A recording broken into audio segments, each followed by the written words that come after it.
Hello everyone, this is the URBONUS podcast. I'm the host, Donatas Urbonas, and I'm joined by Gytis Plaševičius, Augustas Šuliauskas, and we are back to the old format of URBONUS podcast because this is a special podcast, a Q&A session that we're doing once per month, and we are here to respond to all your questions. Serious or not? Mostly not so serious this time around. But we're going to have some fun. And the full episode is available only to BM Plus members. We got a lot of great questions from BM Plus members. We have this amazing closed fans community on our Discord channel. And if you subscribe to BM Plus, you also get Todd Warning's Give Me Control columns on officiating topics. We have new BM Plus exclusive. BM Plus exclusive. Yeah, some short videos on some inside information. Tactical analysis will be featured on those episodes as well. Some reactions, some opinions. For instance, Rytis Vyšniauskas, our beloved Rytis, will have his playoff predictions on being Plus exclusive. So a lot of stuff, a lot of extra features. And where do you find it? On basketnews.com/plus. Correct. And it's like 2.4 euros per month. So it's basically a cup of coffee. I mean, it's bargain. So yeah, let's start with the questions. And Ogi found a formula. Serious questions are just ignored anyhow, so I tried something alternative. First one, rank those EuroLeague interview viewers. Deniz, Dora, Gaia, Shani, Kristina. Why only 5 people and why all women? What is this? What is his angle here? What is he trying to say here?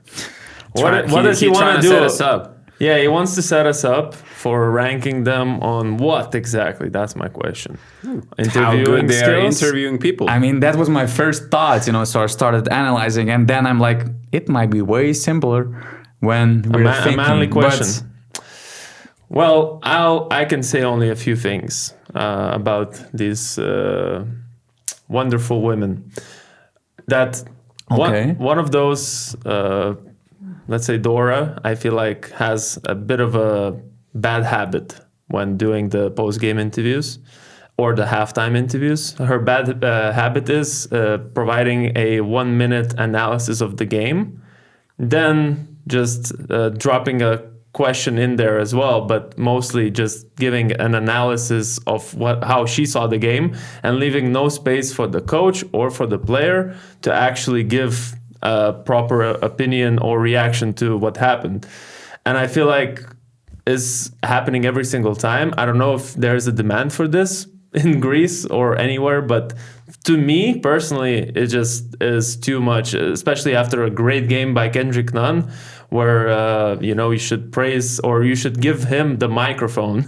You're hearing a minute of how the game went from her, and I'm like, I don't know. You guys probably agree with me. I completely agree with you. I mean, we look probably at the games on EuroLeague TV mostly. Yeah. And if I look if I look at the game live, I always have the same question. You don't need to speak for like 25 seconds only for Kendrick Nunn to talk for 5 seconds. I mean, it's okay what you're saying, but I want to hear what you're saying from him because, leave it open. Dora clearly understands basketball, but for this format, for this specific task, you need to unlock the player, unlock the coach, and give him the platform. This limited time as well. And it seems like they're waiting, they're waiting for such a long time for her to finish speaking.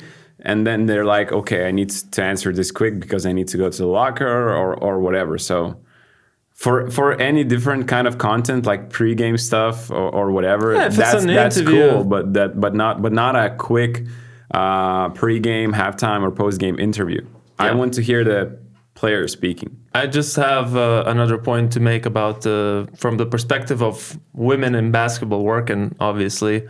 I see why Dora might want to give a proper 30-second analysis, because the way that the men who 99% watch basketball, the audience is male, the way that they would see a female interviewer, they might think, oh, she doesn't understand basketball. All these classic sexist Bullshit. assumptions, just because she's a woman, she can't speak about basketball, something like that. So that's why maybe Dora wants to show that, listen, look, guys, I really understand what happened and I want to show it off. But this is just not the format to do so. That's all I'm going to say. Yeah, she played. I mean, she's ex-player and she's pro. So, I mean, that's a good point. She knows the stuff. That's for sure. So, and actually, all those. The best thing about this group mentioned podcast, right? On on the EuroLeague channel. The best thing is that all of those ladies, they're doing a great job. At least making proper English questions, I would say. Like for years we had this issue just understanding the EuroLeague reporter, what is he asking, what it's all about, because sometimes it was quite ridiculous. So now we have like professional English, most of the time some really good questions. So there's I would say there's a huge improvement from what we had to suffer 3 or 4 years ago. Yeah. So that's already a great starting point. With some adjustments, this group will do an amazing job. The second question from Ogi, how much one should pay for the EuroLeague license so they can make a proper pre-post game show? Since everyone talks about attracting sponsors, but we cannot have one proper show in English. Is he talking about these sort of half an hour before you start a live stream kind of a deal? Something what they did during the Final Four. It's like inside the TNT. Yeah. But the problem is we don't have one central television in English. If you want to watch games that are broadcasted to everyone the same, that's on EuroLeague TV. But EuroLeague TV is only online platform. Yeah. So it's not like in the US where you have a television, you have different televisions, different channels, and they can set their own studio up and they can have the same people talking about different games. Here you have most people watch, let's say in Serbia, the broadcast in Serbian, in Greece in Greek, in Lithuania. A lot of people watch the Lithuanian broadcast. Maybe some of us who work in basketball prefer to watch the EuroLeague TV just because you want like a neutral, thing. But otherwise, I just think it's logistically kind of impossible to do, or possible but hard. The costs for EuroLeague TV to do that show before every game in every arena would be just too huge and would just be impossible to make it happen. But I think every country has those shows in their own language before. That too, yeah. They have this in Greece and Serbia. We have that in Lithuania, yeah. So. And EuroLeague TV probably stays as a secondary option to many of those guys who watch the local product.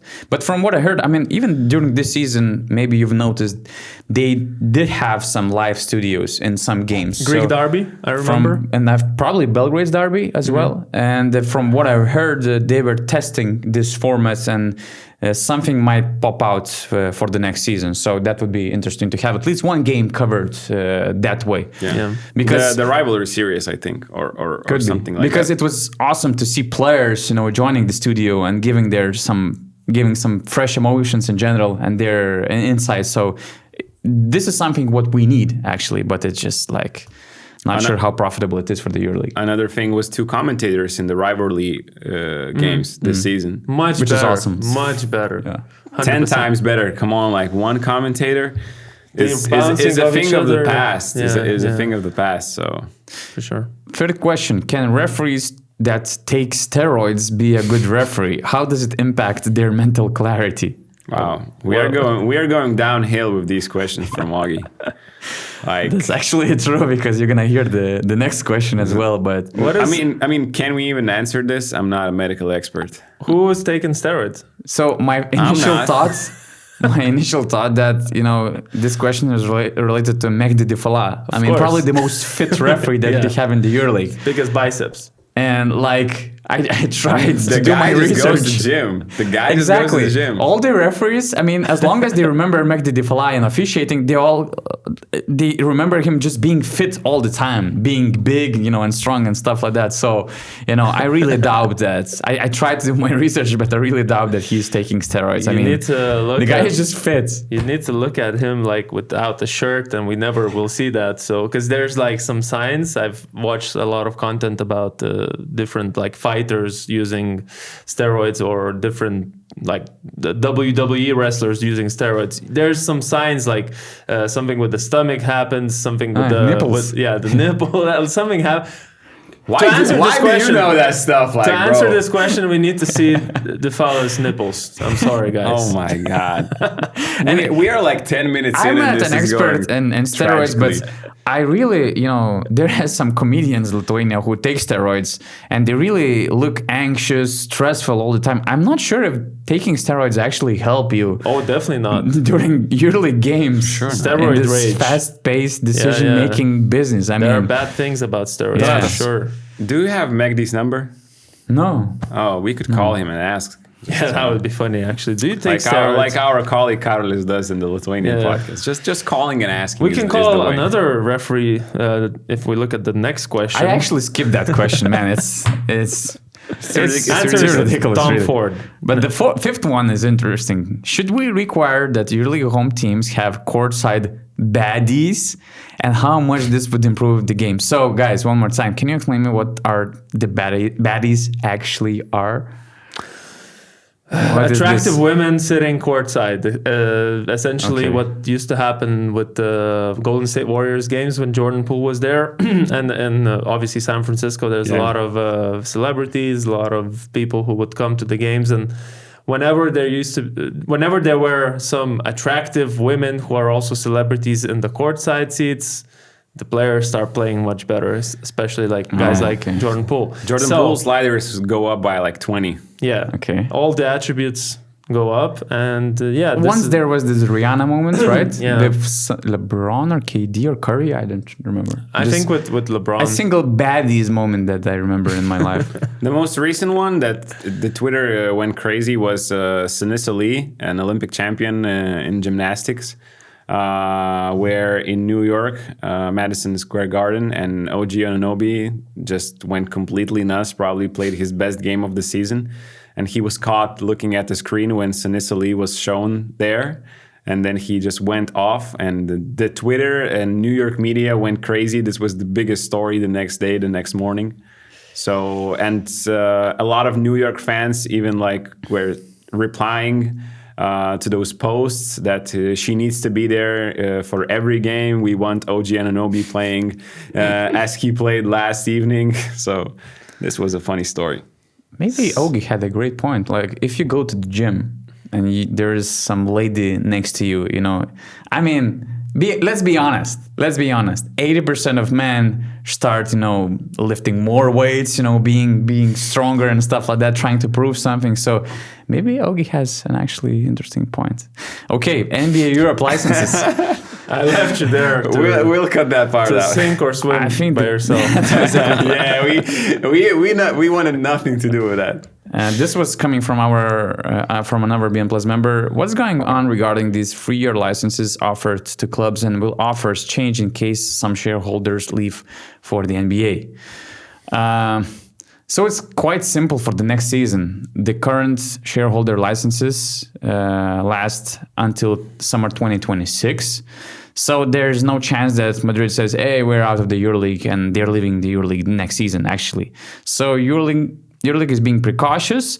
They're already offering those 3-year licenses, but in case somebody leaves, because it's not a done deal thing, we're not sure. I mean, Barca, Madrid, and probably as well, they're gonna push to the edge before they're gonna take their decision.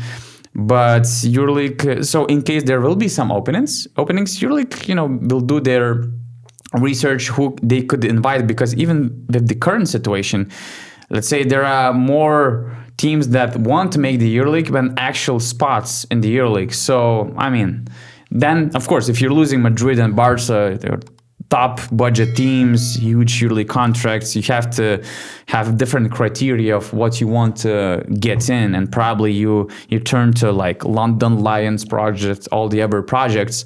So that could be a game changer, but it's really too early to say. I'm sure London would be more interested in the NBA Europe project. Not London Lions. Oh, not London Lions. Because from what I heard, London Lions are not on NBA Europe's plans. Okay. So that's a little different.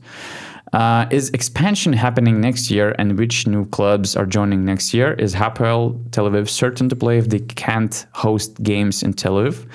So it's not decided yet, but the plan is... Guys, this was just a preview of the whole Q&A podcast. If you want to see that, you need to go to basketnews.com/plus and get a BM Plus membership. In this podcast, we were talking about the future of coaching in both Zalgiris, Partizan, Efes, Barcelona. We discussed all of those scenarios.